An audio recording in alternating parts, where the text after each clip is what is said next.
Selamat datang di channel Simar Imam. Sembari mendengarkan tinggalkan like dan komentarnya bosku. Jangan lupa pasang headset kalian. Siapkan kopi dan camilan. Lupakan pahitnya kehidupan. Mari kita dengarkan sambil rebahan. Kembalinya Sang Raja. Bab 549. Hanya kamu yang layak. Su Chen mengangkat alisnya. Saudaraku, jangan bicara omong kosong padanya. Su Chen memiliki hati yang kejam. Sia-sia jika menahannya sebentar. Su Changhai berkata dengan keras. Ayahku salah, Paman, lihat lenganku dilumpuhkan olehnya. Kamu harus membalaskan dendam keponakanmu. Su Chen, kamu masih belum tahu bagaimana cara bertobat, kan?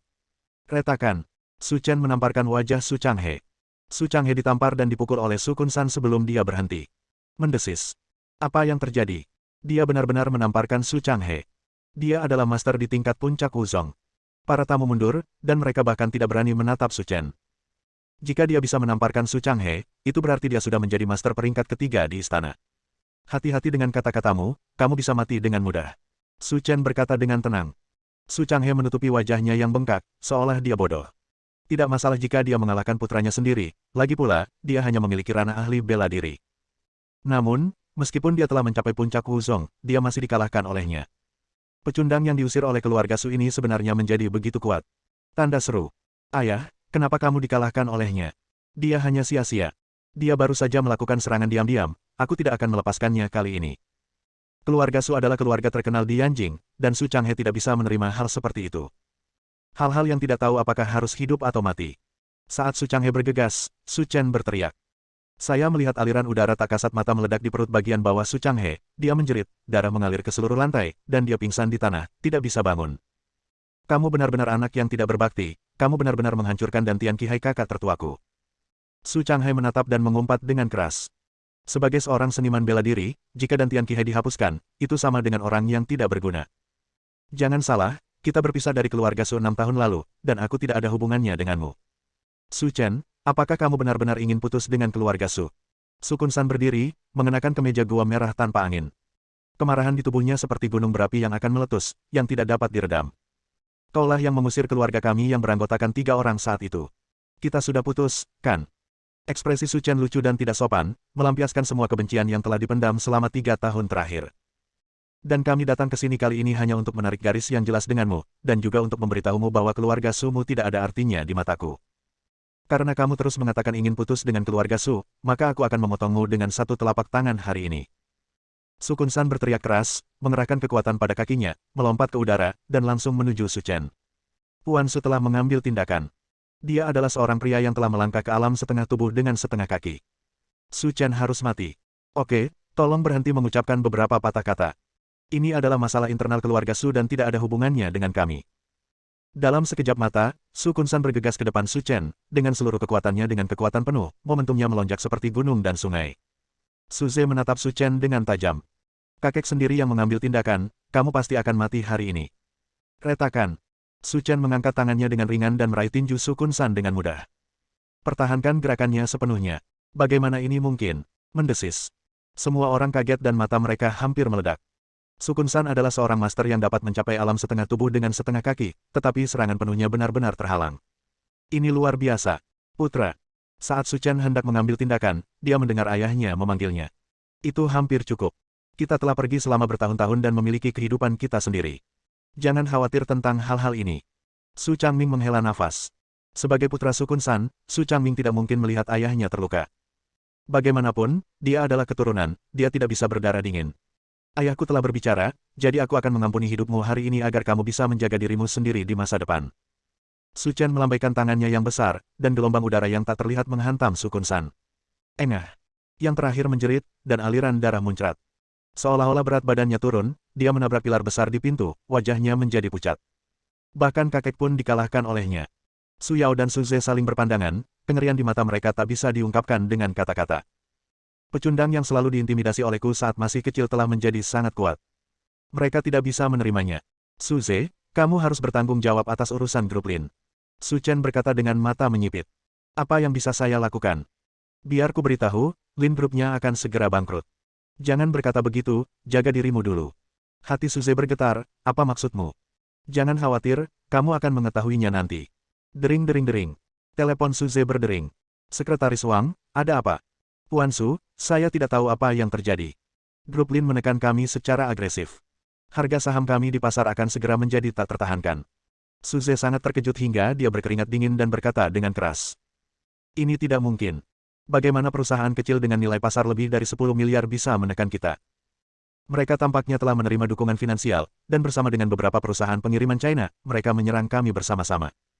Kami akan segera tidak dapat menahannya. Jika kami tidak memikirkan cara, kami akan bangkrut dalam 3 hari. Patah. Ponsel Suze jatuh ke tanah, dan dia tampak tertegun, pikirannya menjadi kosong. Dia awalnya berpikir bahwa dia akan mampu menekan Su Chen dan Lin Ruohan dengan cara ini, tetapi dia tidak menyangka bahwa pada akhirnya, itu akan merugikan dirinya sendiri dan dia bahkan kehilangan uang. Saat ini, ekspresi keluarga Su pucat. Kali ini, keluarga Su telah sepenuhnya jatuh ke tangan Su Chen. Oke, urusanku sudah beres. Kamu bisa melanjutkan pesta ulang tahunmu. Aku tidak akan bermain-main denganmu lagi. Setelah mengatakan itu, Su Chen berbalik dan pergi, tidak berencana untuk tinggal lebih lama lagi. Setelah memprovokasi keluarga Ma kita, bagaimana kita bisa pergi begitu saja? Para tamu di istana menatap kepala keluarga terbesar ketiga di Yanjing. Seorang master di alam setengah dewa. Ma Jicai akan mengambil tindakan. Bahkan jika dia mengalahkan keluarga Su, dia tidak akan mampu bertahan di tangan Ma Jicai. Di seluruh Yanjing, kecuali Suan Yuan Mo dari keluarga Suan Yuan dan Gu Zongxiang dari keluarga Gu, tidak ada yang menjadi lawannya. Memang benar dia punya dendam terhadap keluarga Su. Dia bisa langsung membalas dendam pada keluarga Su. Kenapa repot-repot menyinggung keluarga Ma?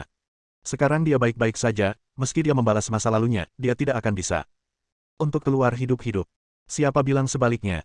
Ma Jicai bukan orang yang pemarah. Bab 550. Apa, kamu masih ingin melakukan sesuatu? Aku tidak ingin terlibat dalam dendam antara kamu dan keluarga Su, tetapi kamu menghinaku, Ma Jicai dan putriku, jadi aku ingin menyelesaikan masalah ini denganmu. Ma Jicai menyipitkan matanya dan berkata, jika kamu ingin menyelesaikan masalah denganku, Su Chen, aku akan menemanimu sampai akhir. Jika kamu bisa mengalahkan Su Kun San, kamu harus cukup kuat. Aku akan memberimu satu kesempatan terakhir untuk memilih. Ma Jicai berkata dengan tenang. Sekarang, aku tidak akan membiarkanmu menikahi putri keduaku. Sebaliknya, aku akan menjodohkan putri sulungku denganmu. Jika kamu menyetujui pernikahan ini, maka kamu akan menjadi paman dari keluarga Su kami mulai sekarang. Ya Tuhan, kudengar putri sulung Ma Jicai, Ma Coral, adalah wanita cantik yang langka di kota Yanjing. Aku tidak menyangka dia akan menawarkan kondisi seperti itu. Ma Jicai punya pertimbangan sendiri untuk menjadi kepala keluarga Ma. Meski Su Chen masih sangat muda, kekuatannya tidak bisa dianggap remeh. Bahkan dia mungkin membutuhkan ratusan jurus untuk mengalahkannya. Jika orang seperti itu tertarik pada keluarga Ma, dalam beberapa tahun, dia pasti akan tumbuh menjadi sosok yang membuat seluruh Yanjing gemetar. Aku menyebutmu bodoh. Kamu sama sekali tidak pintar dan menganggap dirimu terlalu serius.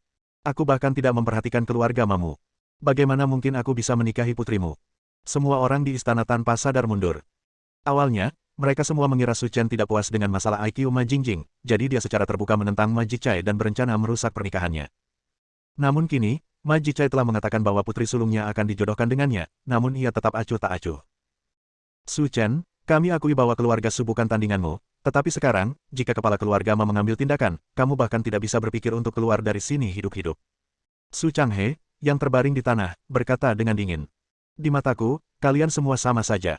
Memang benar pahlawan telah muncul sejak masa muda sejak zaman kuno. Jika kamu berani melawanku, Ma Jicai, hari ini aku akan memberitahumu betapa kuatnya master setengah dewa itu. Begitu Ma Jicai selesai berbicara, pandangannya menjadi gelap. Dalam waktu kurang dari setengah detik, dia terkejut saat mengetahui bahwa Su Chen bergegas ke depannya pada suatu saat. Bagaimana ini bisa terjadi? Bagaimana kecepatanmu bisa begitu cepat? Ekspresi Ma Jicai ngeri, dan kecepatan Su Chen membuatnya merasa ketakutan. Bahkan jika dia mencapai alam setengah dewa, dia masih belum memiliki kecepatan seperti itu. Ah! Sebelum Ma Jicai sempat bereaksi, dia merasakan sakit di perut bagian bawah. Rasa sakit yang parah menyebar ke seluruh anggota badan dan tulang dalam sekejap. Sepertinya bahkan organ dalamnya pun terpelintir. Ma Jicai menjerit, dan di bawah pengaruh kelembaman yang sangat besar, seluruh tubuhnya terbang mundur. Seteguk besar darah muncrat, dan dia terbaring di tanah, bergerak-gerak terus-menerus. Bagaimana mungkin dia masih memiliki keagungan dan sikap kepala keluarga besar? Bagaimana ini bisa terjadi? Bahkan Ma Jicai dikalahkan olehnya. Ada keheningan di rumah keluarga Su. Anda hanya dapat mendengar detak jantung semua orang, seperti guntur, hampir keluar dari tenggorokan Anda. Bagaimana ini bisa terjadi? Bahkan master setengah dewa pun tidak bisa menahan pukulannya. TDK puas. Su Chen, yang merendahkan, memandang Ma Jicai dan berkata, Mengalahkan seseorang dan kemudian menanyakan apakah mereka akan menerimanya adalah tindakan yang mematikan dan memilukan, tanpa menyelamatkan muka siapapun. Menggunakan tangan dan kakinya, Ma Jicai mundur, dan sorot matanya ke arah Su Chen juga penuh ketakutan. Di awal usia 20-an, dia memiliki kekuatan untuk mengalahkan dirinya sendiri, jadi dia harus berada dalam kondisi seperti apa. Aku menyerah, tolong selamatkan hidupku. Ma Jicai berlutut di tanah dan terus bersujud kepada Su Chen. Dia terlalu menakutkan. Jika dia tidak berlutut dan memohon belas kasihan, satu-satunya hal yang menunggunya adalah kematian. Jika kamu memotong lenganmu, aku akan mengampuni hidupmu hari ini. Ya, aku akan memotong salah satu tanganku sekarang. Di dunia seni bela diri, kekuatan yang kuat tidak bisa dilanggar. Hanya dengan satu tangan, Anda bisa menyelamatkan nyawa Anda sendiri. Tidak ada yang lebih baik dari ini. Memikirkan hal ini, Ma Jicai mematahkan salah satu lengannya tanpa ragu-ragu. Akhirnya, dengan senyuman di wajahnya, dia menyuruh Su Chen dan yang lainnya pergi dengan hormat. Setelah Su Chen pergi, para tamu yang datang ke jamuan makan juga meninggalkan keluarga Su seperti wabah. Jangan berani tinggal lebih lama lagi. Su Kun-san. Ma Jicai berteriak dingin, wajahnya penuh amarah. Untungnya, lengannya patah, dan semua ini disebabkan oleh keluarga Su. Jika dia tahu sebelumnya bahwa Su Chen begitu kuat, bahkan jika dia memiliki keberanian, dia tidak akan berani melawan Su Chen. Tuan Ma, kami juga menjadi korban dari masalah ini. Kami tidak tahu bahwa kekuatannya telah mencapai tingkat ini. Su Kun-san berkata dengan wajah sedih. Meskipun lengan Ma Jicai patah, dengan kekuatannya di level setengah dewa, dia masih bukan tandingannya. Aku tidak ingin mendengar penjelasanmu, tapi jika kamu, keluarga Su, tidak bisa memberiku penjelasan, tunggu saja dan keluar dari Yanjing. Ma Jicai mendengus dingin. Jangan khawatir, Tuan Ma, masalah ini terjadi karena kami, dan kami pasti akan memberikan penjelasannya. Cukup banyak.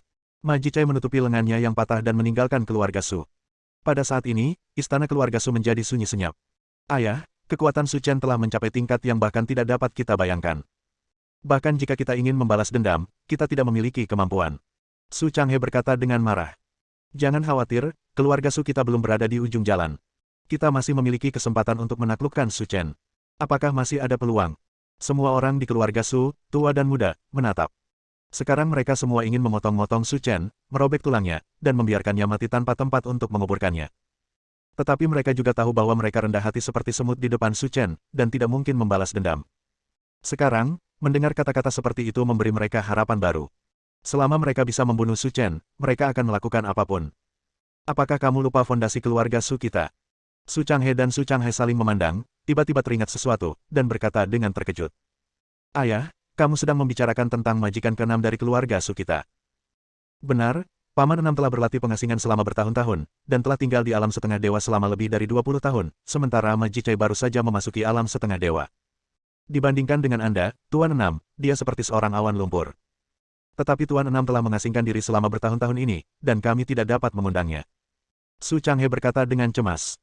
Jika majikan ke-6 dari keluarga Su mengambil tindakan, dia pasti akan membunuh Su Chen, tetapi dia telah mengasingkan diri dan tidak punya cara untuk keluar. Jangan khawatir tentang ini. Dia akan keluar dari pengasingan malam ini dan menghadiri konferensi prajurit Yanjing besok. Saat itu, balas dendam besar keluarga Su akan terbalas. Bab 551. Setelah kembali dari rumah Su, Su Chen dan rombongan kembali ke hotel.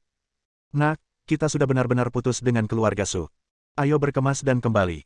Bu, aku di sini dan ada beberapa hal yang harus aku selesaikan. Mari kita tinggal di sini satu hari lagi dan kembali bersama besok. Karena besok adalah hari diadakannya konferensi kultivator pencaksilat, Su Chen masih ingin berkunjung dan tidak berencana untuk kembali hari ini. Tidak apa-apa, hanya tinggal satu hari lagi. Kata Zhao Qingning. Bibi Zhao, Paman Su, ayo kita jalan-jalan. Tidak apa-apa. Putusnya hubungan dengan keluarga Su tidak berdampak banyak pada Su Changming dan Zhao Qingning. Karena mereka sudah menyerah pada keluarga Su, jika bukan karena hubungan darah kecil itu, saya khawatir Su Changming tidak akan datang ke sini. Setelah beres-beres sebentar, keluarga beranggotakan 4 orang itu naik taksi dan berangkat, bersiap untuk jalan-jalan.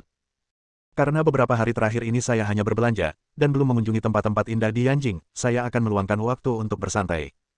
Di penghujung hari, keluarga Su berjalan mengelilingi tembok besar, kota terlarang, dan lapangan Tiananmen, dan akhirnya kembali dengan perasaan puas. Usai makan, keluarga berjalan-jalan di luar sebentar sebelum kembali beristirahat di malam hari. Kembali ke hotel, Lin Ruohan langsung jatuh ke tempat tidur. Untuk melawan grup Tiansheng keluarga Su, saya begadang semalaman dan keluar untuk hari lain hari ini. Energi Lin Ruohan telah mencapai batasnya. Saudara Chen, saya tidak ingin mandi hari ini, saya ingin tidur. Lin Ruohan berbaring di tempat tidur dan berkata dengan genit. Baiklah, tidurlah. Tanggapan Su Chen adalah teriakan kecil Lin Ruohan. Meskipun Su Chen tidak tidur sepanjang malam, dengan kekuatannya saat ini, bahkan jika dia tidak tidur selama 10 hari, tidak tidur akan berdampak apapun. Melihat hari masih pagi, keluarga Su bersiap untuk jalan-jalan keluar. Sekarang semuanya sudah beres, sekarang waktunya keluar dan bersantai. Su Chen datang ke taman di luar hotel sendirian dan menemukan tempat untuk duduk. Kini, misteri tentang Lin Ruohan belum terpecahkan. Namun tidak ada jaminan pria misterius itu akan menyerah. Suatu hari, dia menyadari bahwa Lin Ruohan masih aman dan sehat, hidup di dunia ini, dan mungkin akan mengirim seseorang ke sini lagi. Meskipun mereka berdua tinggal bersama dan dia bisa memberinya perlindungan hampir sepanjang waktu, dia tidak punya pilihan selain berada di sisinya 24 jam sehari. Jika orang-orang yang tidak bermoral itu diberi kesempatan, situasi Lin Ruohan akan dalam bahaya. Jadi kita harus memikirkan cara untuk memberinya perlindungan yang lebih komprehensif. Mencicit. Tepat ketika Su Chen memikirkan hal ini, dia tiba-tiba mendengar suara rem dari telinganya. Dia mendongak dan melihat bahwa itu adalah Ferrari merah. Kemudian pintu terbuka dan seorang wanita menggerakkan yang mengenakan rok merah dan stoking hitam keluar. Itu kamu. Su Chen tersenyum, tidak menyangka akan bertemu Tang Wan di sini. Bukankah ini mengejutkan? Kata Tang Wan sambil tersenyum manis. Dengan kemampuanmu, seharusnya mudah menemukan alamatku. Saat kamu sampai di wilayahku, apakah kamu tertarik untuk minum? Tidak ada Jiang di Yanjing. Di mana kamu ingin mengundangku minum? Saya membuka bar baru, pergi dan dukung saya. Ayo pergi, aku bosan. Lihatlah Logan yang duduk di kursi penumpang. Aku tidak tahu di mana barmu. Sebagai seorang pria sejati, ketika dia bersama seorang wanita, dia secara alami harus mengambil tanggung jawab sebagai pengemudi, kata Tang Wan dengan mata menawan. Karena kamu ingin aku menjadi supirmu, sebaiknya kamu siap secara mental. Kamu sangat cakap, tidak diragukan lagi, tapi kalau soal bermain mobil, aku, Logan, juga ahlinya. Kalau kamu ingin menakutiku, kamu mungkin harus berlatih beberapa tahun. Su Chen tersenyum dan langsung masuk ke dalam mobil. Apakah kamu yakin tidak ingin memakai sabuk pengaman? Mengabaikan rambutnya karena kebiasaan, Logan berkata. Ini daerah perkotaan. Seberapa cepat Anda bisa mengemudi? Kecepatan 80 atau 90 mil tidak cukup bagi saya untuk memasang sabuk pengaman. Kalau begitu, duduklah dengan tenang. Setelah mengatakan itu, Su Chen menginjak pedal gas dan Ferrari merah itu meraung seperti binatang buas. Dalam sekejap mata, ia melompat sejauh 100 meter. Ah! Tak terkendali, Logan berteriak keras. Su Chen, apa yang kamu lakukan? Kamu mengemudi begitu cepat. Wajah Logan menjadi pucat karena ketakutan. Dia tidak sengaja melihat speedometer yang telah mencapai 120 mil per jam. Dan itu masih terus meningkat. Secara umum, Anda hanya dapat berkendara dengan kecepatan seperti itu di jalan raya. Tapi sekarang, di kota Yanjing yang sibuk ini, dia berani mengemudi begitu cepat. Ini tidak ada bedanya dengan mencari kematian. Jaraknya hanya lebih dari 100 langkah dan itu membuatmu takut. Su Chen memegangi kepalanya dengan satu tangan dan berkata dengan tenang. Kamu mengemudi terlalu cepat. Kamu hanya mesum. Pelan-pelan cepat. Aku harus memakai sabuk pengamanku. Logan menutupi dadanya yang menjulang tinggi, menunjukkan ekspresi terkejut. Kecepatan mobil melambat, dan Logan dengan patuh memasang sabuk pengamannya. Entah disengaja atau tidak, Logan membiarkan sabuk pengaman lewat secara diagonal di antara payudaranya, benar-benar menggambarkan bentuk montoknya. Dia juga menunjukkan senyuman yang begitu menawan sehingga dia tidak akan membayar nyawanya. Itu benar-benar telanjang dan menggoda. Namun ekspresi Su Chen seperti gunung es yang tidak berubah selama ribuan tahun. Menghadapi pemandangan yang begitu memerah dan membuat jantung berdebar-debar, dia tetap bergeming dan berkonsentrasi dalam mengemudi. Melihat Su Chen tidak tertarik padanya, Tang Wan memutar matanya dengan menawan, mengkritik Su Chen dan meragukan pesonanya untuk pertama kalinya. Mereka berdua melaju menuju bar baru Logan. Namun di belakang mereka, ada juga McLaren F1 berwarna kuning. Ada dua orang pria yang duduk di dalam mobil, salah satunya berusia sekitar 30 tahun dan berpakaian cukup modis, namun yang paling menarik perhatian adalah kemeja kasualnya. Meski buatan tangan oleh desainer ternama asal Italia. Namun yang paling menarik perhatian adalah kancing-kancing di atasnya. Masing-masing kancingnya berkilau dengan emas. Semuanya terbuat dari berlian asli Afrika Selatan, yang sangat mewah. Nama pria itu adalah Kaisar Xuanyuan, dia adalah keluarga pertama di Yanjing dan calon pewaris keluarga Xuanyuan. Melihat seluruh Yanjing, reputasi Kaisar Xuanyuan bisa dikatakan tak tertandingi. Bahkan Zhao Nantian tidak bisa membandingkannya dengan dia. Kakak kedua, lihat mobil itu pasti milik Logan. Melihat nomor platnya, kamu seharusnya benar. Adik Kaisar Xuanyuan, Xuanyuan Zheng yang berkata. Tetapi berdasarkan pemahaman saya tentang Logan, dia sepertinya tidak berani mengemudi begitu cepat di kota. Keterampilan mengemudinya belum mencapai tingkat kesempurnaan ini. Senyuman muncul di bibir Kaisar Xuanyuan. Kalau begitu maksudmu ada orang lain yang mengemudikan mobil itu. Saudaraku, kamu telah mengejarnya selama bertahun-tahun. Kamu harus tahu karakternya. Dia tidak akan pernah meminjamkan mobilnya kepada orang lain. Ini tidak mudah. Kamu akan tahu jika kamu mengejar dan melihatnya. Bab 552. Raungan besar terdengar, dan McLaren F1 melaju ke depan. Melihat seseorang mengikutinya, Su Chen tidak menganggapnya serius, tapi dia mendengar Tang Wan di sebelahnya berkata, "Berkendaralah dengan cepat dan singkirkan mobil di belakangmu." Bagus. Peningkatan kecepatan Ferrari yang tiba-tiba mengejutkan Suan Yuan Huang. Saya tidak menyangka orang-orang di dalam mobil akan mempermainkan saya. Di Yanjing, jika kamu berani balapan denganku, kamu tidak perlu bercermin untuk melihat kebajikan seperti apa yang kamu miliki. Senyuman dingin muncul di wajah Kaisar Suan Yuan, dia menginjak pedal gas dan berlari ke depan. Namun setelah mengejar beberapa menit, Kaisar Suan Yuan menyadari ada yang tidak beres. Dia menemukan bahwa meskipun dia mengendarai supercar bernilai jutaan dolar, dia tidak akan pernah bisa mengejar Ferrari yang bernilai jutaan dolar itu. Saudaraku, lihat postur ini, sepertinya ada seorang master yang duduk di dalam mobil, dan kemampuan balapnya sama bagusnya dengan milikmu. Kata Suan Yuan Zhengyang. Bagaimana mungkin? Aku dan kakak tertuamu tidak pernah kalah dalam balap drag. Kaisar Suan Yuan tersenyum, ada tikungan siku-siku di depan, dan ini adalah jalan satu arah. Jika dia mempertahankan kecepatan ini, dia akan menabrak tembok. Melihat McLaren melambat di belakangnya, diam-diam Logan menghela nafas lega. Melihat plat mobil 88.888, Anda dapat mengetahui bahwa itu adalah mobil keluarga Suan Yuan, jadi lebih baik menjauhlah dari orang itu. Orang-orang di belakang sudah melambat, jadi mari kita melambat juga. Tikungan di depan adalah jalan satu arah. Tidak perlu diturunkan, tidak sulit. Logan menatap mata indahnya, apa yang kamu bicarakan? Kamu sudah berkendara sejauh 140 mil, dan kamu tidak melambat. 140 mil tidak terlalu cepat. Sebelum Logan sempat bereaksi, dia menyadari bahwa tubuhnya sudah tidak terkendali. Jika bukan karena tarikan sabuk pengamannya, dia pasti sudah menimpa Su Chen sekarang. Kaisar Suan Yuan di belakangnya tampak bingung. Apa-apaan ini, kamu benar-benar berbelok dengan kecepatan lebih dari 100 mil. Suan Yuan Zhengyang, co-pilot, juga memasang ekspresi keheranan di wajahnya. Bahkan pembalap papan atas di Tiongkok pun tidak akan mampu melakukan ini. Saudaraku, sepertinya kita tidak bisa mengejar Ferrari itu. Kita perlu memikirkan sesuatu. Wajah Kaisar Suan Yuan sangat muram. Setelah bertahun-tahun membalap, saya tidak pernah kalah di kategori amatir. Tapi hari ini, dia kalah dari orang tak dikenal, sungguh keji. Jangan khawatir, aku akan meminta seseorang untuk menghentikannya. Aku ingin melihat siapa yang mampu masuk ke mobil Logan. Melihat McLaren kuning dibuang, pengiriman ekspres Su Chen pun ikut turun. Sesampainya di sebelahnya, Logan memegangi dadanya dan rambutnya acak-acakan. Jika Anda tidak mengetahuinya, Anda pasti mengira mereka berdua melakukan sesuatu yang memalukan di dalam mobil. Kamu memang mesum. Aku sudah mengemudi selama bertahun-tahun dan aku belum pernah melihat orang sepertimu, kata Logan kaget. Anda mengemudi terlalu lambat dan menyia-nyiakan performa mobil. Memutar matanya dengan genit, Logan merasa bahwa pria tajam di depannya sepertinya telah lolos dari dunia manusia, dan mereka sama sekali bukan dari dunia yang sama. Apa yang terjadi di depan? Keduanya melaju menuju bar, hanya untuk menemukan beberapa mobil polisi berdiri di depan mereka, memeriksa kendaraan yang lewat. Ada apa? Saya sering berjalan di jalan ini, dan tidak ada pemeriksaan polisi lalu lintas sama sekali. Apa yang terjadi? Tang Wan bertanya dengan curiga. Seseorang pasti telah melakukan sesuatu terhadapnya, jangan pernah kamu memikirkannya. Logan tiba-tiba menyadari, apakah maksudmu begitu? Itu McLaren di belakang.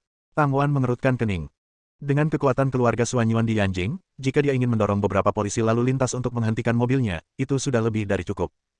Jika Kaisar Suan Yuan mengejar dari belakang, dia mungkin akan diganggu sampai mati oleh orang itu. Kalian berdua, silakan keluar dari mobil dan bekerja sama dalam pemeriksaan. Kata polisi lalu lintas itu. Singkirkan barikade itu. Tang Wan panik dan buru-buru pergi meraih Su Chen. Tenang saja. Ada polisi lalu lintas di seberang. Mereka sedang melakukan pemeriksaan. Itu hal yang biasa. Anda harus bekerja sama. Tuan, jika Anda tidak mau bekerja sama dengan pemeriksaan kami berhak menahan Anda. Sebelum dia selesai berbicara, polisi lalu lintas Parubaya itu tertegun karena Su Chen menyerahkan buku catatan kecil, yang membuatnya membeku di tempat seolah-olah dia disambar petir. Kenapa kamu tidak memeriksanya? Tidak, saya tidak berani memeriksanya. Apakah kamu tahu apa yang harus dilakukan? Su Chen berbisik. Aku tahu, identitasmu tidak akan pernah terungkap. Polisi lalu lintas Parubaya hampir menangis. Kepala keluar menjemput gadis-gadis. Melihat polisi lalu lintas merobohkan penghalang jalan dan berdiri dalam dua baris untuk memberi hormat, Logan tertutup seluruhnya. Kamu, bagaimana caramu melakukannya? Dan, buku merah apa itu? Kamu akan tahu hanya dengan melihatnya. Membuka buku kecil yang diserahkan Su Chen, Tang Wan membukanya dengan santai. Ledakan. Logan tercengang. Kamu sebenarnya seorang jenderal. Ada apa ini? Daerah militer Jinling memberikannya kepadaku. Seluruh tubuh Logan terasa tidak enak. Wilayah militer Jinling berinisiatif memberi Anda pangkat militer. Apakah kamu yakin kamu tidak bercanda? Tanda seru. 20 menit kemudian, keduanya tiba di bar Logan yang baru dibuka. Tang Hui. Karena baru dibuka, banyak diskon dan kegiatan menarik yang digelar, sehingga bar ramai dikunjungi orang, hormon gelisah ada di mana-mana, membuat mulut kering dan detak jantung semakin cepat. Saya mencampurnya sendiri, mari kita lihat bagaimana rasanya. Berdiri di lantai 2 bar, Tang Wan berjalan dengan anggun dan menyerahkan segelas koktail yang sudah disiapkan kepada Su Chen. Terima kasih. Merupakan kehormatan bagi saya untuk menjadi bartender untuk pria seperti Anda. Setelah meminum segelas anggur, Su Chen kembali ke ruang tunggu di belakang. Saat ini, lebih dari 20 orang masuk dari pintu bar. Pakaian yang dia kenakan sangat tidak biasa, dan dia terlihat seperti anak dari keluarga kaya. Ketika orang-orang ini masuk, mereka tiba-tiba mendengar seseorang berseru. Cepatlah, kami dari klub Supercar SLA. Lihat, pemimpinnya adalah bos mereka Zhao Nanfeng. Kamu tidak tahu kalau sesuatu yang besar terjadi pada SLA mereka beberapa hari yang lalu. Apa masalahnya? Saya tidak tahu bahwa ada seorang anak yang datang dan memberi pelajaran kepada semua orang di SLA mereka. Coba tebak apa yang terjadi pada akhirnya. Paman Zhao Nanfeng datang dan menyelesaikan semuanya. Menurut pendapat saya, pembuat onar adalah rumput di kuburan. Diperkirakan sebesar tingginya lebih dari 2 meter. Tak perlu dikatakan lagi, melihat seluruh Yanjing, keluarga Zhao adalah raksasa. Jika kamu berani menyerang Zhao Nanfeng, kamu mencari kematian. Itu benar. Apa yang dilihat penonton di Sakura Bar hari itu hanyalah permukaannya saja. Mereka hanya melihat Su Chen dan Zhao Qingyi pergi, tetapi mereka tidak tahu apa yang terjadi di kantor polisi. Jika mereka mengetahuinya, saya khawatir mereka tidak akan mengatakan itu. Bersambung.